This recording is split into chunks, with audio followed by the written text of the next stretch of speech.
Materi kuliah kita minggu ini mengenai penawaran uang dan kegiatan ekonomi. Jadi minggu lalu itu materinya terkait dengan uang, jenis-jenis uang, definisi uang. Minggu ini saya akan rewind sedikit ya materi minggu lalu yang belum sempat saya sampaikan, sehingga nanti mahasiswa dapat tetap nyambung antara materi minggu lalu dengan minggu ini. Saya izin share screen terlebih dahulu terkait dengan materi kuliah minggu ini. Ini adalah materi kuliah minggu ini, penawaran uang dan kegiatan ekonomi sebuah negara. Nah, untuk informasi, sebagai informasi, jadi hampir semua bahan kuliah saya itu ada di buku Ekonomi Makro, teori pengantar ekonomi makro, karangan Sadono Sukirno. Jadi silahkan bagi mahasiswa mempelajari kembali materi yang saya sampaikan itu di bukunya Sadono Sukirno. Jadi teori makroekonomi Sadono Sukirno, penerbitnya Raja Wali Press. Jadi materi kuliah saya ambil sebagian besar dari bukunya Sadono. Oke, apa itu uang? Jadi minggu lalu sudah dari materi yang sudah saya sampaikan di e-learning, uang itu adalah alat tukar atas barang dan jasa yang kita ambil di pasar ekonomi. Jadi uang itu alat tukar. Jadi atau kalau kita kaitkan dengan pendapatan, sebetulnya uang itu adalah harga relatif dari pendapatan, ya. Jadi berapa banyak barang yang bisa kita beli gitu ya dengan harga tertentu, itu sebetulnya adalah harga relatif dari pendapatan. Jadi harga relatif itu maksudnya kemampuan pendapatan untuk bisa membeli barang sesuai dengan harga yang tercantum. Makanya dalam beberapa definisi, kalau orang ada yang mengatakan uang itu adalah alat tukar, betul ya. Tetapi lebih jauh, uang itu sebetulnya adalah harga relatif dari pendapatan. Artinya makin besar ya, makin besar harga relatifnya, makin curam kurvanya gitu ya. Atau kalau seandainya ini adalah kurva pendapatan, ini adalah budget line-nya. Budget line itu bisa seperti ini bentuknya, atau dalam konteks yang lain dia bisa curam banget. Ini bisa curam ya, atau bisa juga dia sangat landai. Kalau sangat landai begini misalnya. Nah, ya jadi dia bisa, kalau yang ini yang curam, kalau yang ini dia yang landai, maka kalau dia makin curam harga relatifnya semakin besar, artinya makin mahal harga barang. Tetapi kalau makin curam itu sebetulnya makin murah harga barangnya. Ini yang makin landai makin makin murah harga barang. Karena ini adalah P ya, sebetulnya ini adalah jumlah barang, maka harganya sangat lebih murah gitu ketika kita bicara kurva yang landai. Nah, ada beberapa ahli ekonomi yang menyampaikan tentang definisi uang. Misalnya Pigo mengatakan uang itu adalah segala sesuatu yang bisa digunakan sebagai alat tukar. Jadi nanti apapun yang bisa digunakan sebagai alat tukar itu bisa disebut uang. Misalnya emas bisa dipakai alat tukar, berarti bisa sebagai uang. Perak bisa sebagai uang. Kemudian kalau zaman dulu tuh ada batu ya, itu bisa juga sebagai uang. Pokoknya apapun yang bisa jadi alat tukar itu adalah uang. Ya. Kemudian D.H. Robinson mengatakan bahwa uang itu adalah segala sesuatu yang diterima sebagai alat pembayaran. Jadi kalau Pigo mengatakan bahwa dia bisa ditukar syaratnya, tetapi Robinson lebih spesifik lagi mengatakan bahwa dia harus diterima. Jadi bisa diterima sebagai alat pembayaran. Kalau ini cuma sebagai penukaran, jadi Robinson mengatakan harus diterima gitu sebagai alat pembayaran baru bisa disebut uang. Lalu Thomas mengatakan dalam konteks modern banking mengatakan bahwa sesuatu yang tersedia dan secara umum diterima sebagai alat pembayaran bagi pembelian barang dan jasa serta kekayaan berharga lain serta pembayaran serta untuk pembayaran utang ya. Jadi kalau Thomas menyatakan uang itu tidak hanya sebagai alat pembayaran barang dan jasa tapi juga bisa untuk bayar utang, maka itulah uang gitu ya. Jadi dia tidak hanya untuk pembelian barang dan jasa, tapi juga untuk bisa membayar hutang itulah uang. Jadi kalau AC dan kalau Pigo dan Robinson mengatakan hanya untuk barang dan jasa, tapi Thomas mengatakan bisa juga untuk membayar hutang ya. Sampai sini bisa mengikuti apa ciri-ciri uang? Syarat pertama bisa disebut uang itu kalau dia diterima sebagai alat pembayaran. Jadi dan nilainya stabil atau konsepnya acceptability, dapat diterima. Yang kedua, ciri-ciri uang itu mudah dibawa dan mudah ditukar gitu, portability ya.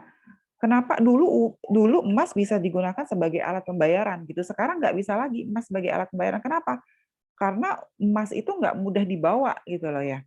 Dulu ketika zaman prasejarah orang menggunakan batu sebagai alat pembayaran, tapi sekarang nggak dipakai lagi. Kenapa? Karena syarat mudah dibawanya ini nggak bisa terpenuhi pada zaman sekarang gitu. Makanya jadi syaratnya acceptability, portability, apalagi awet gitu ya, tahan lama dan tidak mudah ditiru atau durability. Ya, jadi ada acceptability yang pertama, ada portability, ada durability. Terus uang itu apa syaratnya lagi? Bisa dibagi-bagi ke bagian yang kecil-kecil. Misalnya uang yang kita pakai sekarang, ya uang kuasi yang kita pakai sekarang itu ada dari lembaran 100.000, 75.000.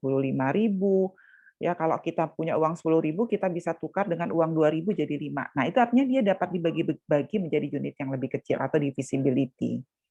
Lalu jumlahnya mencukupi untuk transaksi atau elasticity of supply.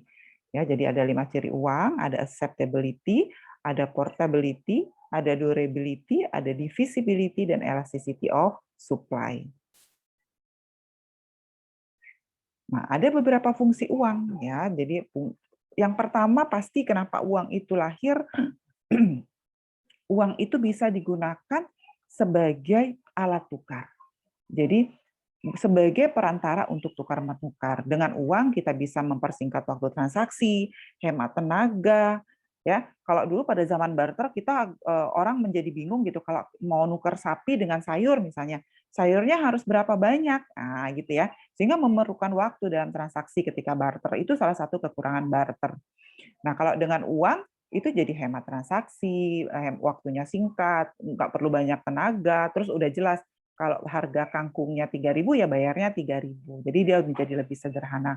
Uang yang kedua fungsinya bisa sebagai satuan nilai. Jadi menunjukkan jumlah gitu. Jadi ketika kita punya uang lebih banyak, maka itu adalah jumlahnya lebih banyak. Jadi dia bisa menjadi satu akumulasi nilai. Yang ketiga sebagai alat pembayaran yang tertunda. Jadi dengan uang kita bisa melakukan penjualan secara kredit. Nanti ambil barangnya sekarang, pembayarannya nanti. Jadi bisa untuk pembayaran yang tertunda, dan uang bisa sebagai penyimpan nilai. Jadi kita nyimpan uang di bank, ya nabung, itu uang sebagai penyimpan nilai kalau uang di bank, ya. Lalu jenis-jenis uang. Nah, ini sudah dibahas juga sebetulnya minggu lalu. Ada uang komoditi atau komoditi madi adalah uang yang membentuk suatu komoditi yang memiliki nilai intrinsik. Uang yang nilai bahan pembuatnya atau komoditasnya, komoditas bahan itu sama dengan nilai uang. Jadi uang komoditi ini misalnya emas. Ya. Emas itu punya nilai sejumlah nilai emasnya gitu. Itu namanya uang komoditi. Ya, jadi emas, perak, atau ada yang punya tembaga atau perunggu gitu. Itu masuk dalam uang, tapi uang komoditi.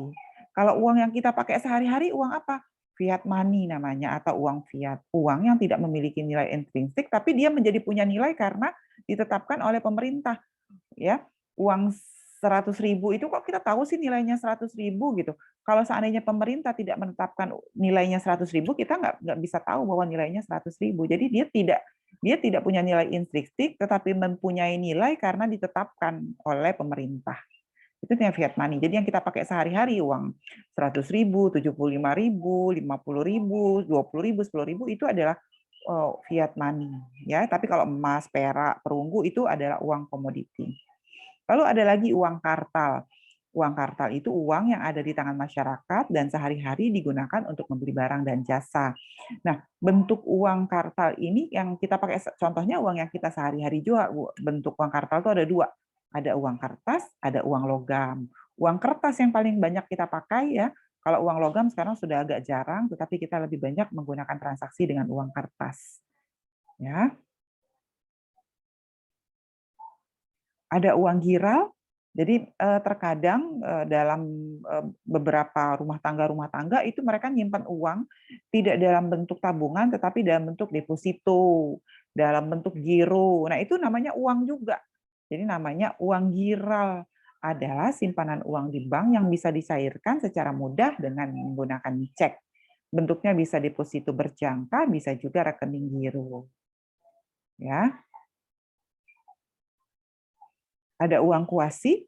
Uang kuasi itu sebetulnya bukan uang. Jadi kalau uang kuasi ini bukan uang, tapi ia punya fungsi mendekati uang. Misalnya apa? Kalau kita beli saham di perusahaan, itu uang kuasi.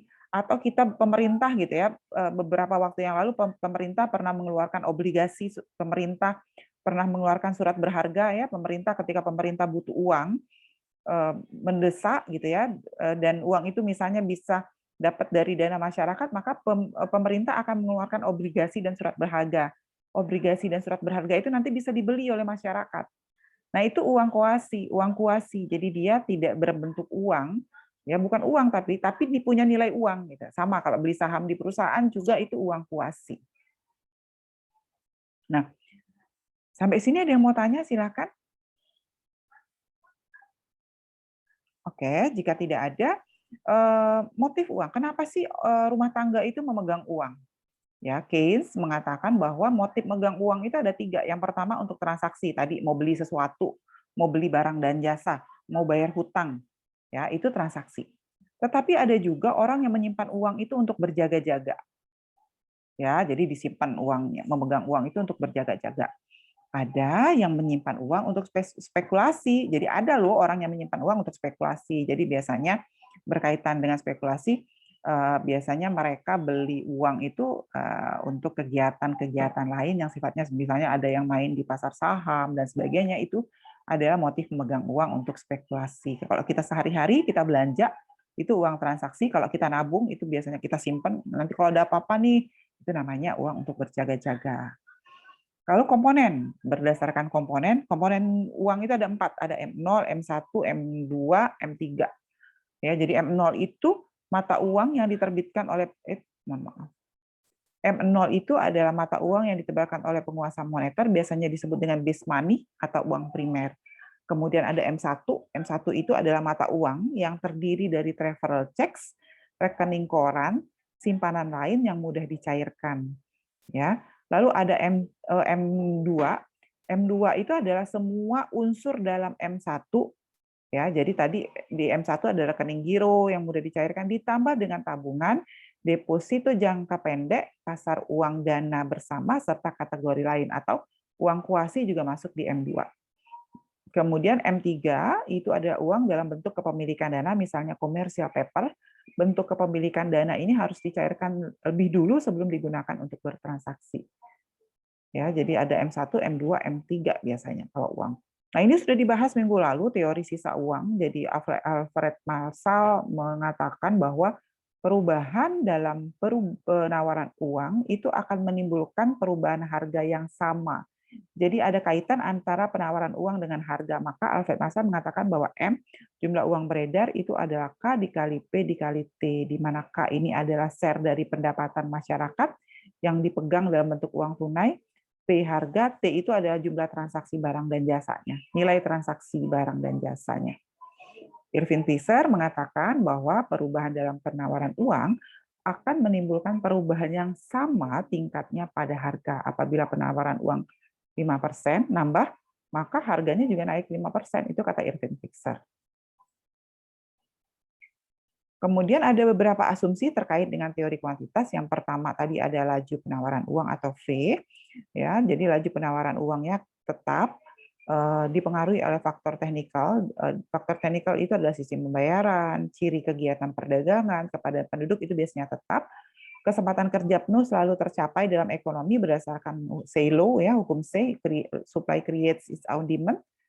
Kemudian jumlah uang beredar dalam sebuah perekonomian dapat dirumuskan dengan M kali V sama dengan P kali T. M itu tadi jumlah uang beredar, V itu kecepatan uang, perputaran uang, P harga, dan T tadi nilai transaksinya.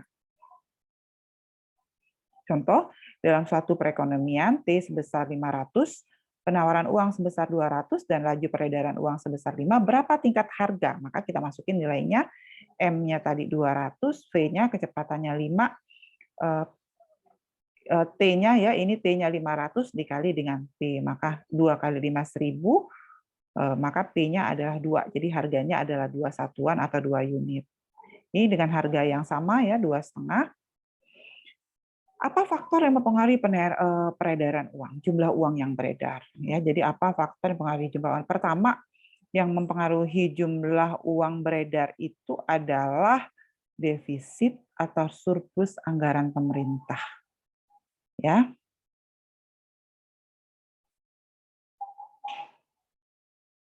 ya. Jadi yang mempengaruhi itu adalah jumlah anggaran pemerintah. Kemudian pemberian kredit langsung oleh perbankan kepada masyarakat. Kalau kreditnya banyak, berarti jumlah uang beredarnya banyak. Apalagi yang pengaruh jumlah beredar, pengaruh dari luar negeri, hutang. Kalau kita banyak ngambil hutang dari luar negeri, berarti ada uang masuk ke kita ya. Kemudian terjadinya surplus atau defisit dalam neraca pembayaran. Ya, dan terjadinya peningkatan atau penurunan pajak. Nah, ada kritik terhadap teori kuantitas uang. Yang pertama tentang T, tentang jumlah uang. Nilai dari barang dan jasa itu kalau menurut Keynes kurang tepat.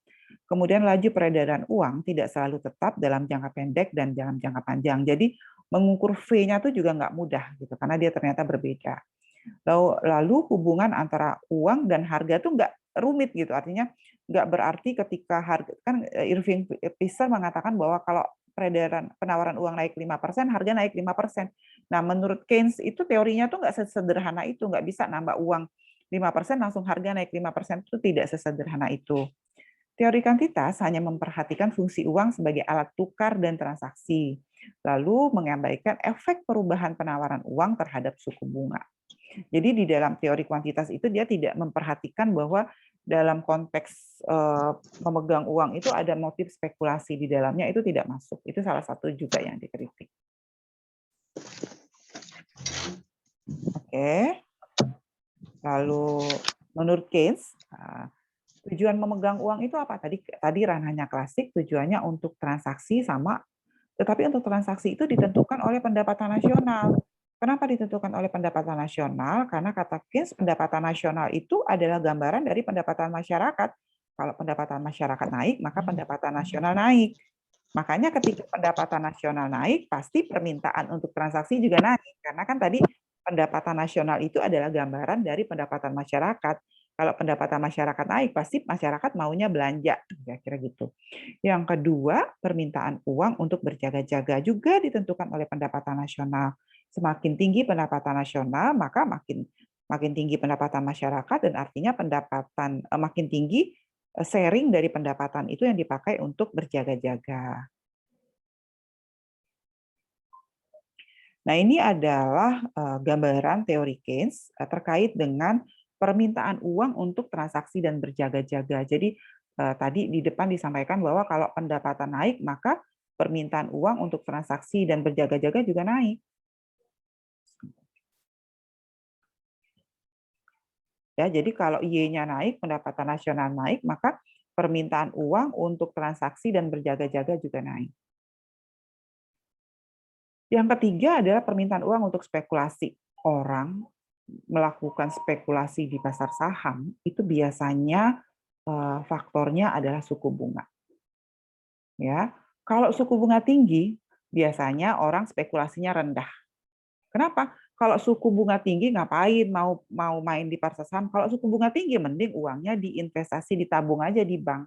Nggak usah main di pasar saham karena bunganya udah tinggi. Tapi terbalik kalau suku bunganya rendah, itu memacu orang untuk mau berspekulasi. Mereka gunakan investasinya di pasar saham. Ya, daripada ditabung tuh nggak dapat apa-apa, mending dipakai aja untuk investasi di pasar saham, pasar uang, pasar komoditas, kira-kira gitu. Ya, jadi kalau permintaan uang untuk spekulasi itu dia reaktif terhadap suku bunga gitu. Tapi kalau untuk transaksi dan berjaga-jaga biasanya tidak reaktif terhadap suku bunga, tetapi reaktif terhadap perubahan pendapatan nasional. Nah, ini untuk spekulasi.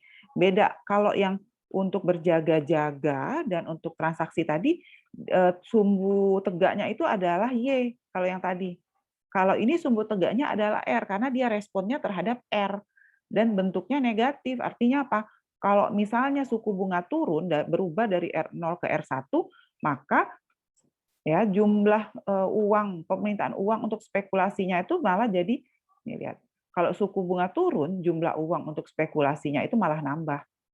Jadi kalau suku bunganya rendah, orang main pasar saham. Tapi kalau suku bunga tinggi, orang nggak main di pasar saham, ditabung uangnya. Kira-kira gitu. Sampai sini ada yang ingin ditanyakan? Silakan.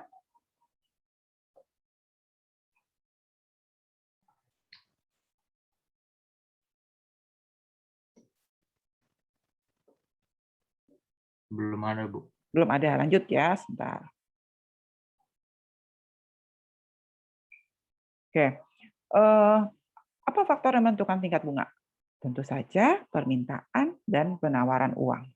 Ya, permintaan uang tadi ada 3 ya, ada untuk spekulasi, ada untuk transaksi, ada untuk berjaga-jaga. Kemudian permintaan uang itu apa yang mempengaruhi? Tadi sudah saya sampaikan, motifnya transaksi dan berjaga-jaga, tapi dipengaruhi kalau motif transaksi dan berjaga-jaga itu dipengaruhi oleh Y. Tapi kalau spekulasi dipengaruhi oleh R, tingkat bunga. Maka kurva untuk motif transaksi dan berjaga-jaga, kan tadi awalnya kurva permintaan uang untuk transaksi dan berjaga-jaga itu dipengaruhi oleh Y. Ya, gitu ya. Ya, untuk transaksi dan berjaga-jaga itu dipengaruhi oleh Y. Nah, sekarang kalau kita gambar dia dipengaruhi oleh R, maka kurvanya lurus. Lurus saja. Jadi mau tingkat bunganya sampai manapun, mau naik sampai manapun, mau turun sampai manapun, ya permintaan uang itu tidak akan untuk motif transaksi dan berjaga-jaga itu nggak akan dipengaruhi oleh tingkat bunga. Jadi lurus saja. Gitu. Beda kalau yang spekulasi. Kalau spekulasi tadi gini kan bentuk bunganya. Bentuk kurvanya untuk spekulasi. Jadi kalau permintaan uang untuk motif transaksi dan berjaga-jaga itu tidak elastis terhadap perubahan tingkat bunga, artinya gitu. Tetapi kalau untuk permintaan uang untuk spekulasi, dia reaktif elastis terhadap perubahan tingkat bunga. Gitu. Bisa ikutin sampai sini? Bisa, Bu. Ya, nah ini ya yang spekulasi. Dia reaktif terhadap tingkat bunga, jadi ada respon. Kalau yang ini tadi lurus saja, mau tingkat bunganya turun ke bawah, mau tingkat bunganya turun sampai 0 juga ya untuk permintaan uang untuk transaksi dan itu tidak akan respon terhadap tingkat bunga, ya tetap segitu. Mau nanti tingkat bunganya sampai sini naiknya gitu, ya dia begitu aja tetap. Itu maksud dia tidak elastis, tidak respon terhadap tingkat bunga. Nah ini ya kalau kita digambar. Nah, sekarang kita bicara tadi money demand. Money demand bisa disebabkan oleh 3 hal, oleh spekulasi, untuk berjaga-jaga, untuk spekulasi, sama untuk transaksi. Kalau penawaran bagaimana? Jumlah penawaran uang itu tetap. Kalau kita menganut jumlah penawaran uang itu penawarannya tetap. Kenapa? Karena penawaran uang itu dipegang oleh bank sentral. Nah, kalau di Indonesia bank sentralnya apa? Coba Michael. Indonesia, Bu. Bank Indonesia. Jadi kalau di kita bank sentralnya adalah Bank Indonesia yang mengatur mengenai peredaran uang. Nah, jadi dia nggak bisa kurvanya juga tegak gitu ya, tidak elastis. Kurvanya tidak elastis sempurna atau tegak lurus penawaran uang itu karena kenapa dia tegak lurus? Karena tidak dipengaruhi oleh mekanisme pasar, tapi hanya diatur oleh pemerintah atau bank sentral, dalam hal ini Bank Indonesia. Maka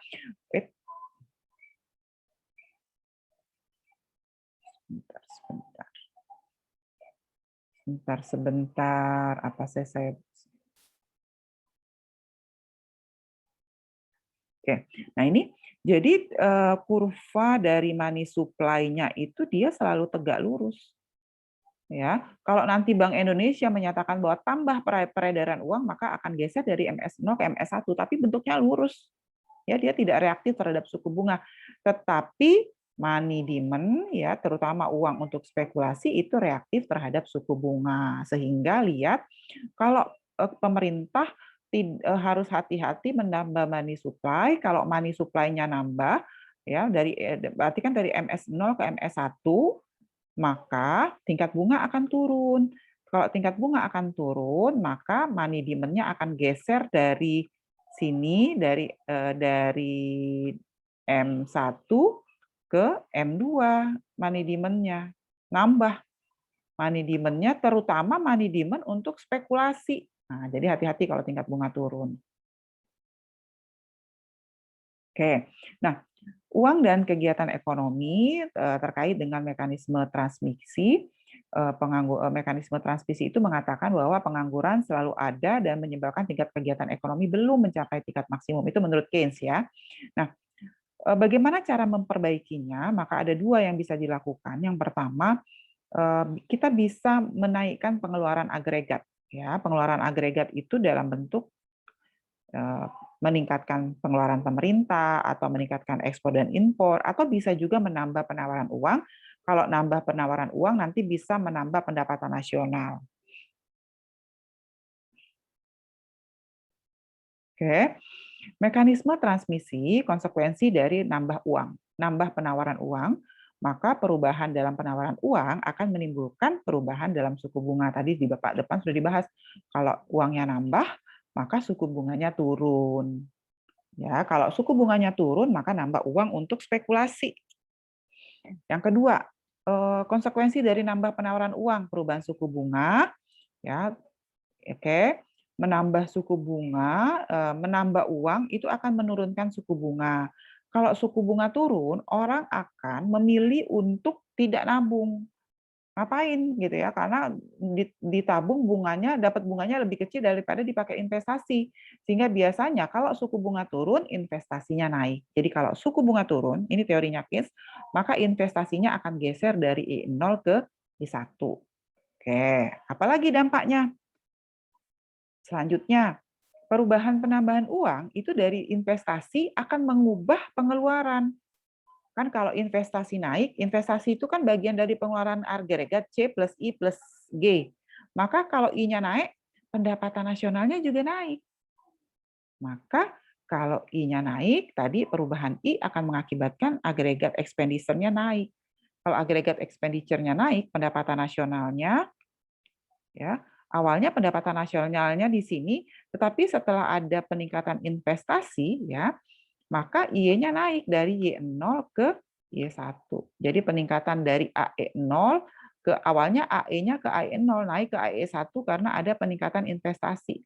Maka pendapatan nasionalnya naik ke Y1. Tapi hati-hati, dalam istilah ekonomi ada yang disebut dengan liquidity trap. Ya, apa itu liquidity trap? Liquidity trap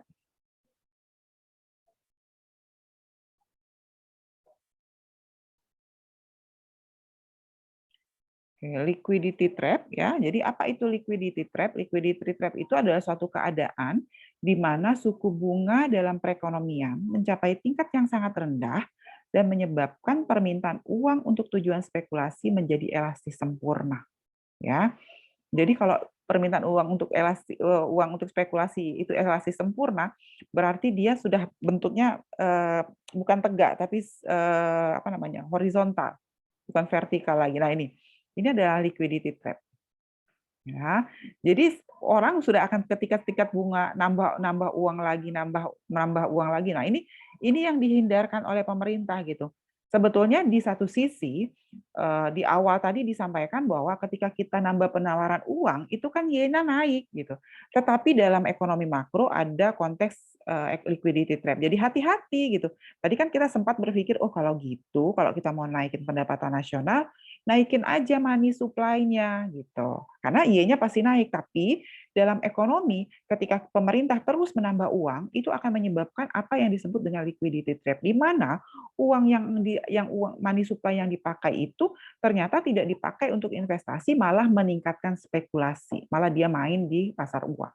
Nah, jadi dia sangat elastis nih, lihat tingkat bunga yang sangat rendah gitu ya. Ini money demand-nya.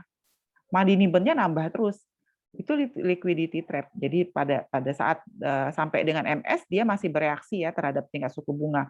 Tetapi ketika sudah money demand-nya sudah landai, money demand-nya udah landai, ini sudah nggak reaksi lagi terhadap tingkat suku bunga, nambah terus money demand-nya.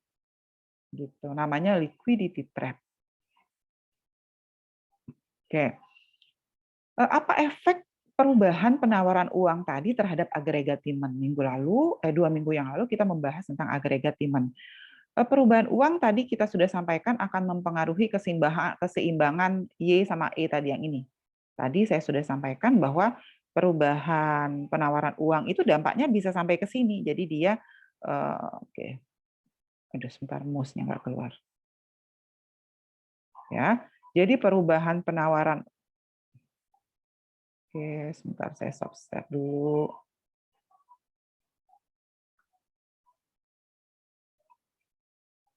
Nah, ya.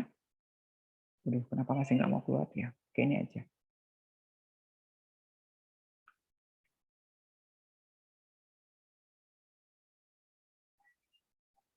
Oh ya, pakai ini. Jadi dia awalnya di sini.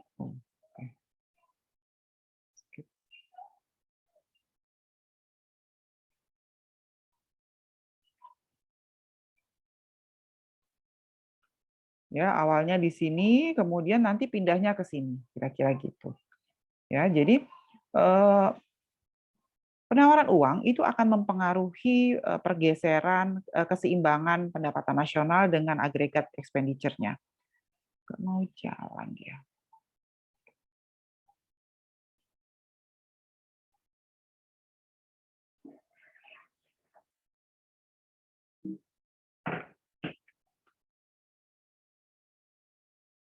Nah, kemudian bagaimana pengaruh pada penawaran uang terhadap agregat demand? Nah, ini tadi yang saya sampaikan di awal, bagaimana penawaran uang itu, perubahan penawaran uang itu akhirnya bisa geser agregat expenditure dari AE1 ya ke AE2 gitu ya.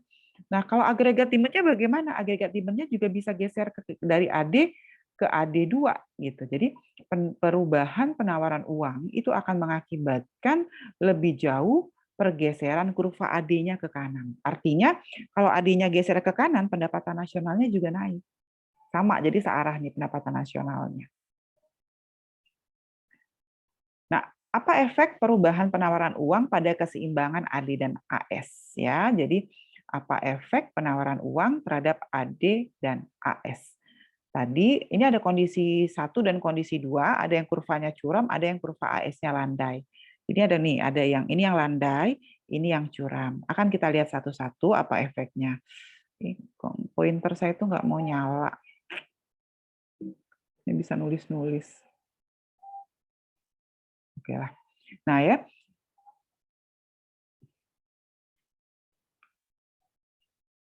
Coba di reopen, Bu, di Oh, close saya tutup lagi aja ya. Oke, sebentar.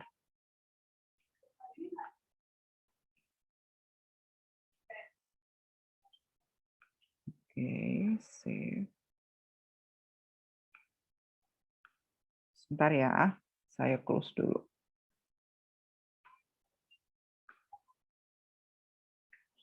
Buka ulang.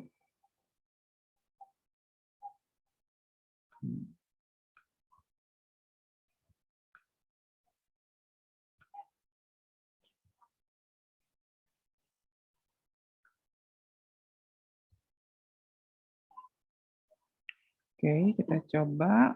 Oh, enggak dia.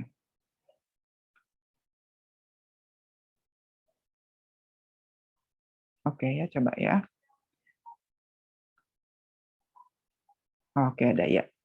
Nah ya, jadi ada yang curam, ada yang landai. Ini yang landai, kurva AS-nya.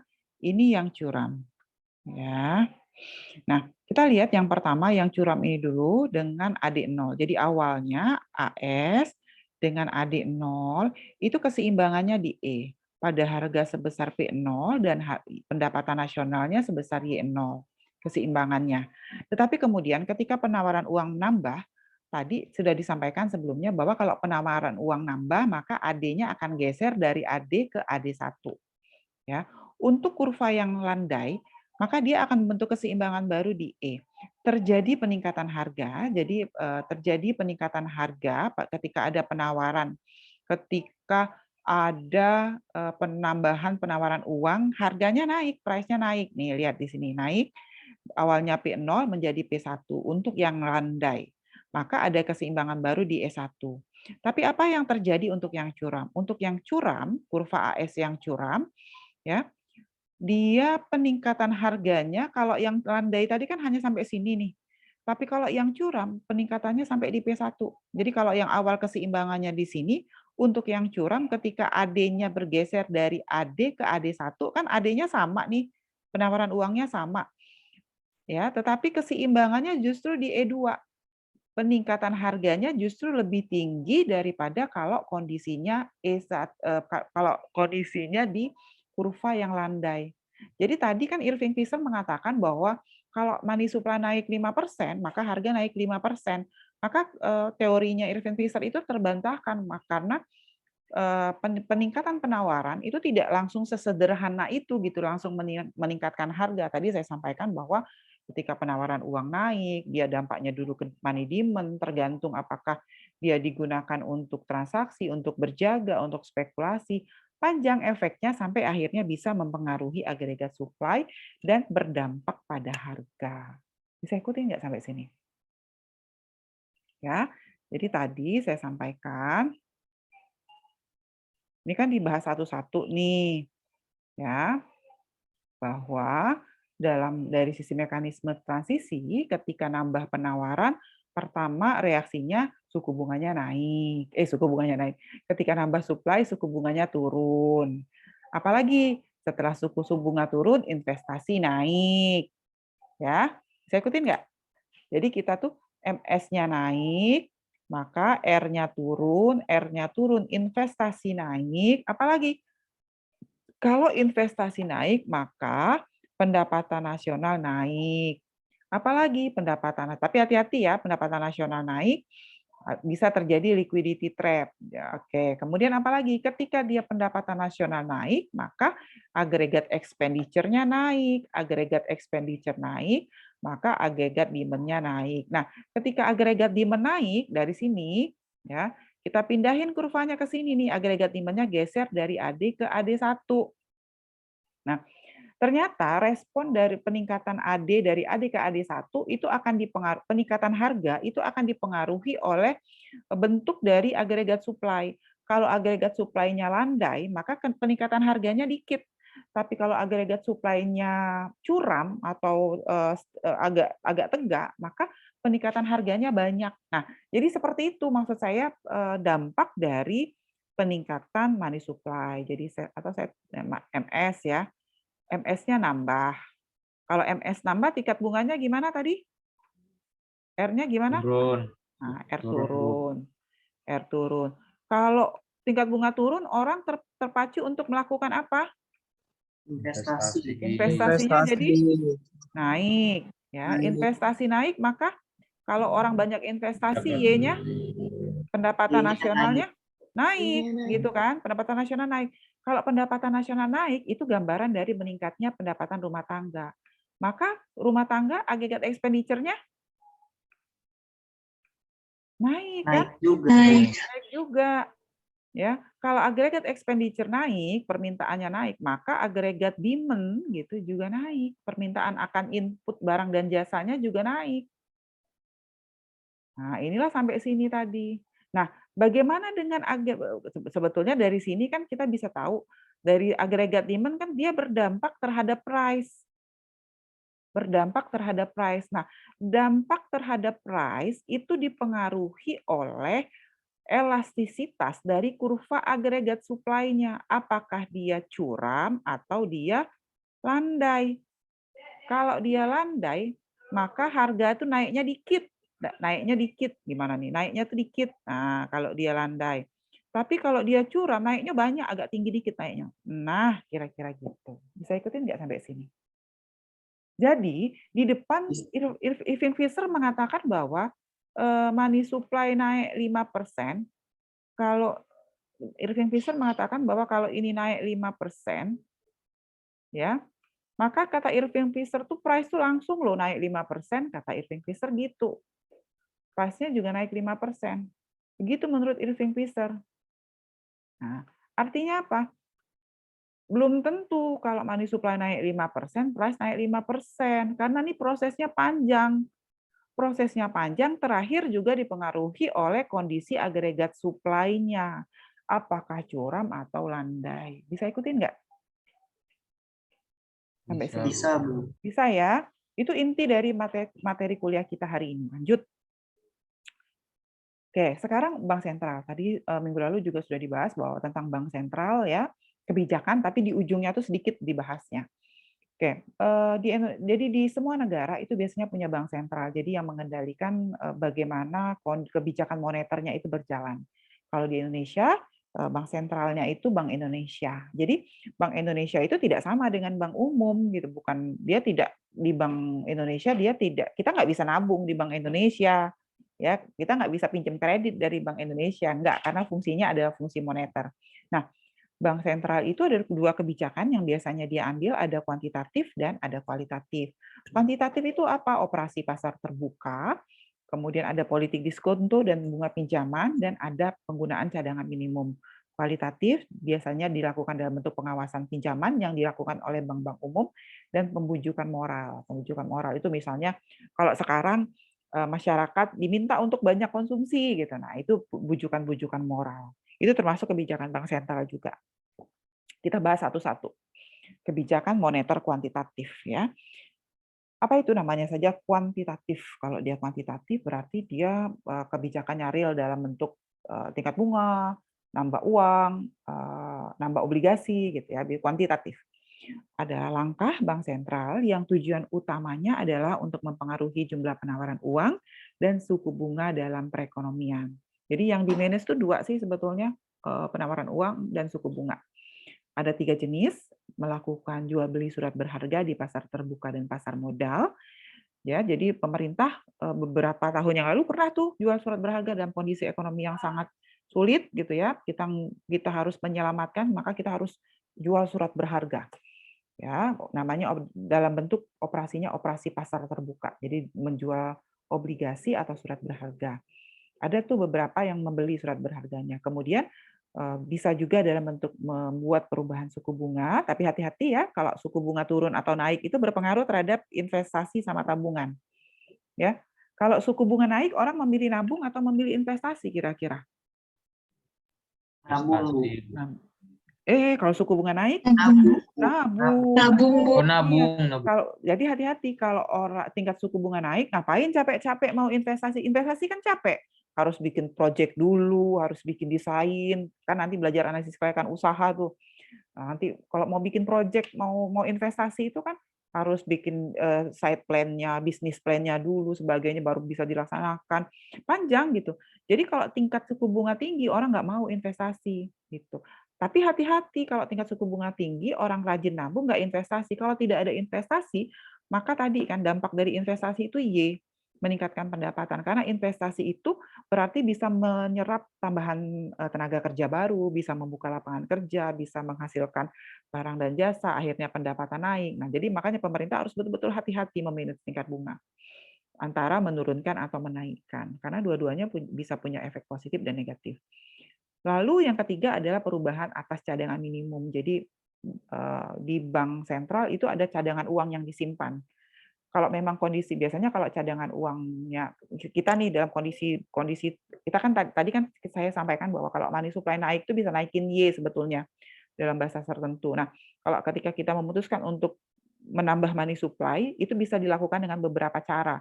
Bisa dengan tadi jual surat obligasi, kemudian atau jual surat berharga pemerintah, atau kalau memang kita tidak memilih opsi menjual surat berharga, kita bisa mengurangi cadangan minimum yang ada di Bank Indonesia. Tapi semua opsi itu harus betul-betul diperkirakan dengan baik gitu ya. Jadi jangan sampai nanti dampaknya tuh ternyata memperburuk kondisi ekonomi. Jadi boleh mengurangi cadangan. Di bank umum juga ada cadangan minimum. Lalu ada kebijakan kualitatif, itu adalah langkah-langkah bank sentral yang bertujuan untuk mengawasi bentuk-bentuk pinjaman dan investasi yang dilakukan oleh bank. Ada jenis tindakan, dua jenis ya pendekatan kualitatifnya. Yang pertama adalah pengawalan pinjaman secara terpilih. Bank diarahkan untuk memberikan pinjaman kepada rumah tangga dengan suku bunga rendah misalnya. Atau pengawalan pinjaman secara terpilih itu memberikan pinjaman kepada pedagang kecil, syaratnya ringan. Lalu pembujukan moral, mengadakan pertemuan dengan bank-bank yang bisa memberikan bantuan kredit kepada perbankan. Jadi ada bujukan-bujukan moral. Nah, ini adalah analisis pengendalian atas uang ya. Jadi ketika kita bicara pendapatan nasional, tadi tujuannya adalah ketika dengan bujukan moral ada dana yang tersalur di masyarakat, maka agregat expenditure-nya akan naik ke atas. Ya, dampaknya lagi agregat demand-nya akan geser. Kemudian jika agregat supply-nya tetap, maka bisa meningkatkan terjadinya peningkatan harga. Oke, demikian materi saya untuk hari ini. Silakan jika ada yang ingin ditanyakan terkait materi yang saya sampaikan hari ini. Silakan. Izin bertanya Bu terkait materi yang Ibu sampaikan tadi. Kan Ibu bilang bank yang menjadi bank sentral itu Bank BI dengan kebijakan yang diberikan oleh pemerintah melalui Bank BI ya Bu. Nah, kapan pemerintah memberikan kebijakan atau memberikan suatu perintah kepada Bank BI untuk meningkatkan penawaran uang Bu, sehingga hal tersebut berdampak baik bagi perekonomian Indonesia. Nah, ketika peningkatan penawaran uang ini malah berdampak negatif, apakah penawaran uang ini bisa diturunkan, Bu? Dan yang Rian tahu, dia kan bersifat tetap. Apakah memang kalau misalnya sudah terlanjur, dia tidak bisa diubah lagi gitu, Bu, atau gimana?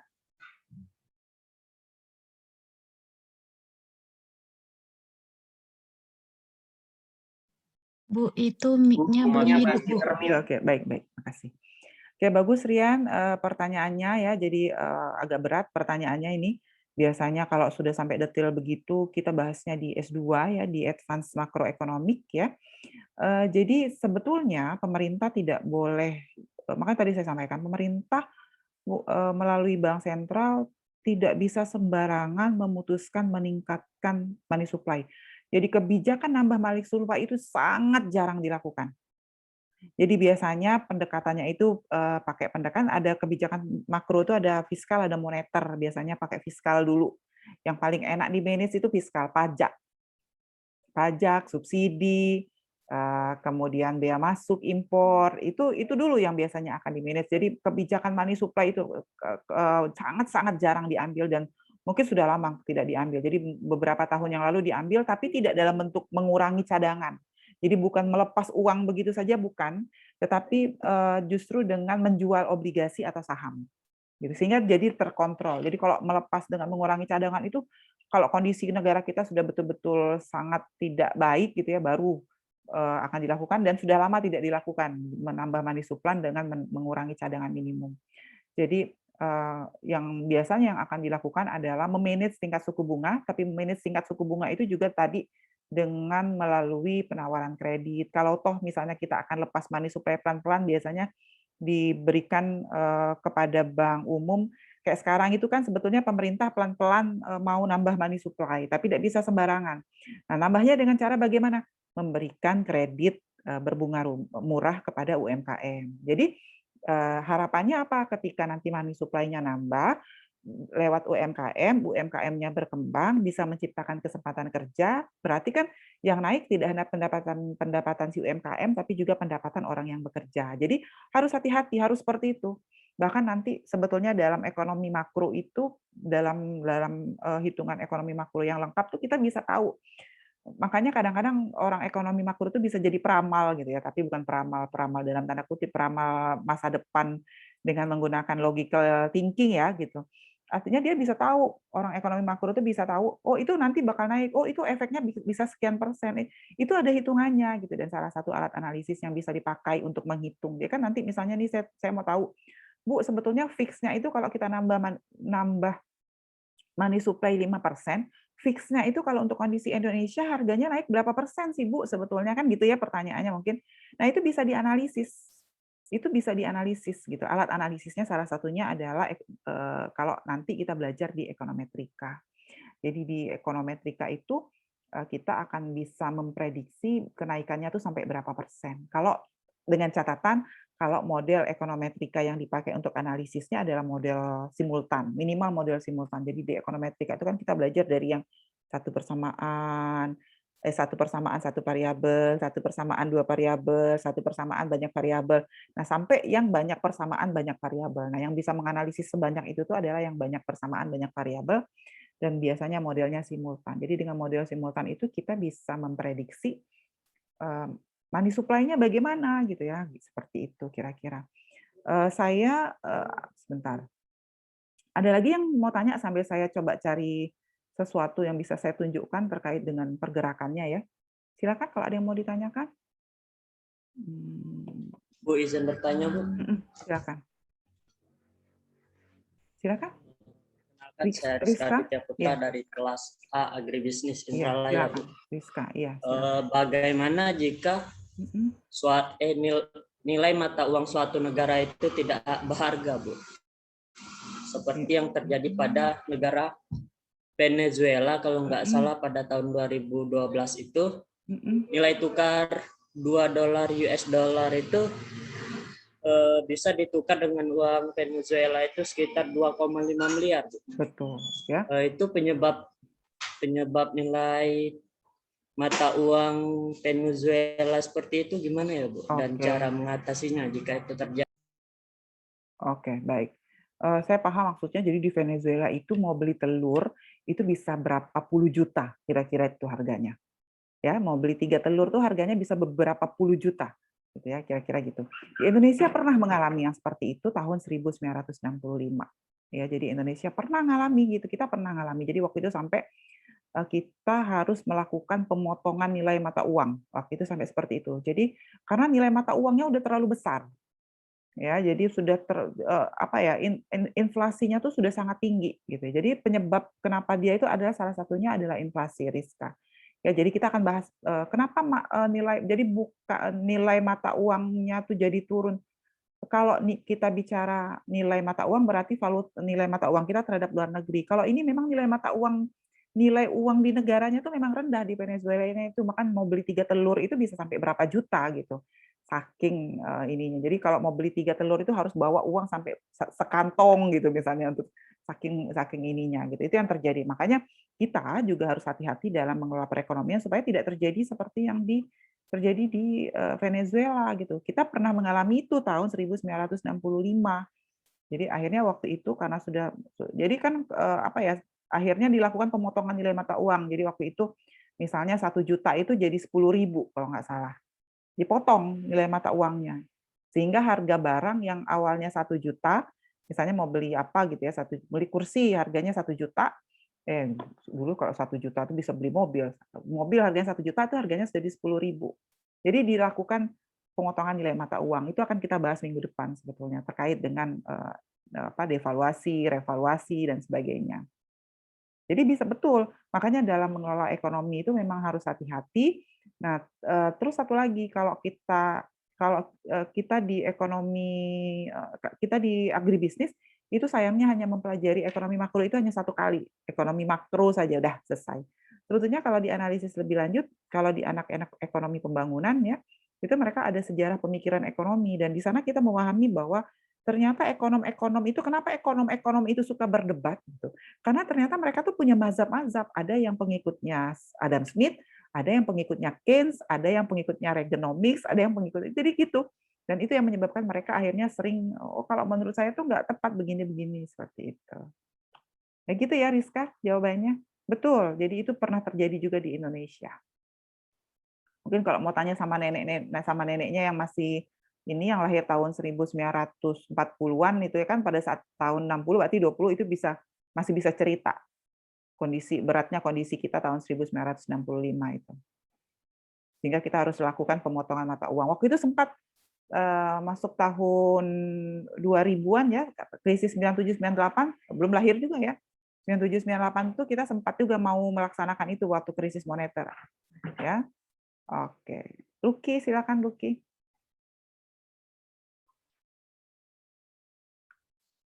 Sebelumnya, Assalamualaikum warahmatullahi wabarakatuh. Waalaikumsalam. Perkenalkan, Luki dari kelas A Agribisnis Indralaya dengan ujung NIM 5109. Ya, silakan. Izin bertanya, Bu. Kan nilai mata uang Indonesia itu kan. Luki, suaranya keluar masuk, agak deketin sama speaker. Ya. Iya, Bu. Jadi di sini Luki bertanya, kenapa pemerintah Indonesia ataupun pemangku kebijakan Indonesia. Suaranya hilang masuk Luki. Atau Luki catat di chat bisa? Halo, tes. Nah, itu jelas. Itu. Oke, Bu. Coba Lucky ulang ya, Bu. Silakan.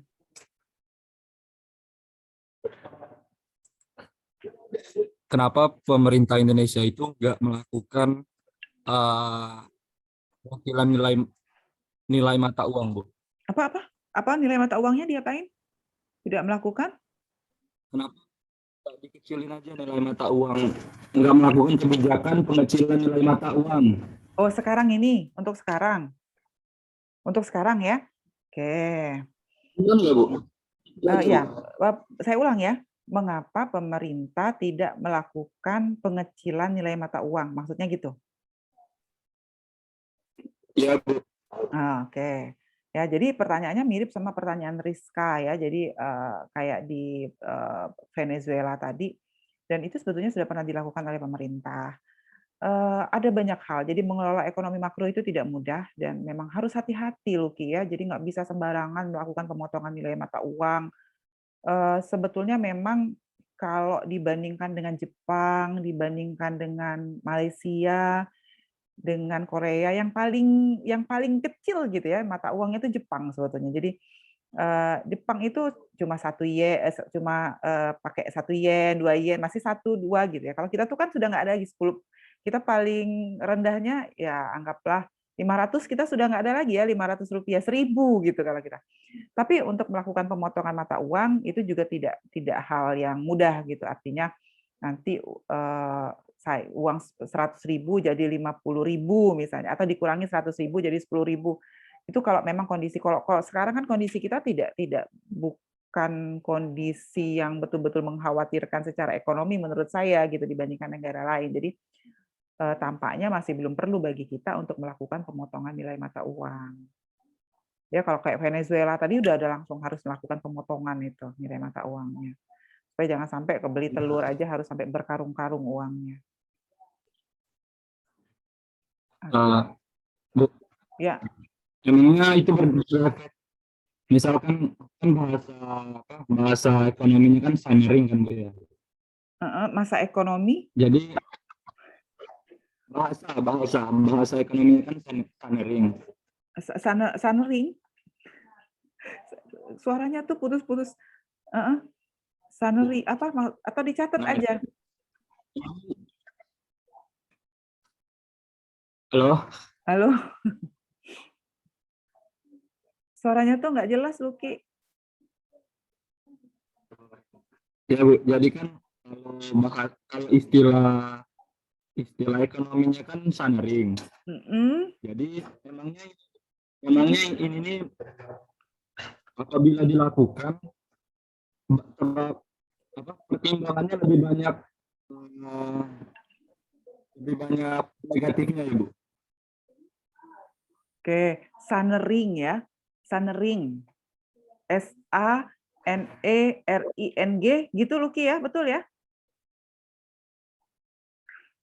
Luki, jadi Sunring itu sebetulnya mirip dengan, kalau secara ekonomi, Sunring itu mirip dengan devaluasi.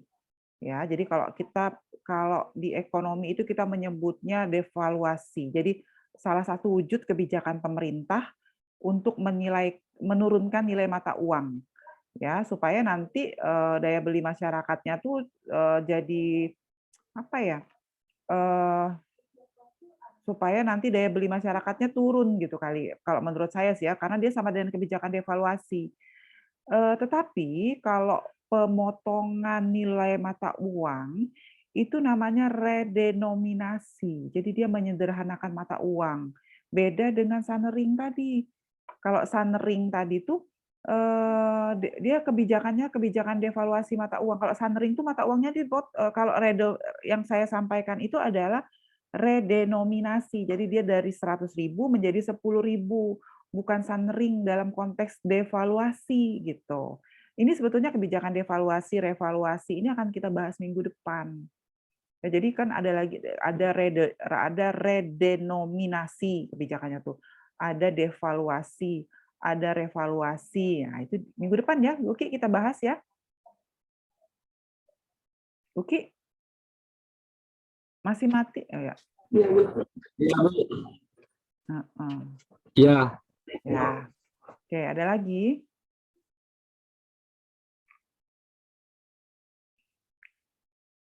Oke, kalau tidak ada lagi, saya tutup kuliahnya. Terima kasih atas perhatiannya. Nanti sore juga ada kuis ya. Untuk latihan di e-learning, silakan nanti kuisnya dikerjakan. Terima kasih, salam sehat selalu. Wassalamualaikum warahmatullahi wabarakatuh. Waalaikumsalam. Waalaikumsalam warahmatullahi Waalaikumsalam wabarakatuh. warahmatullahi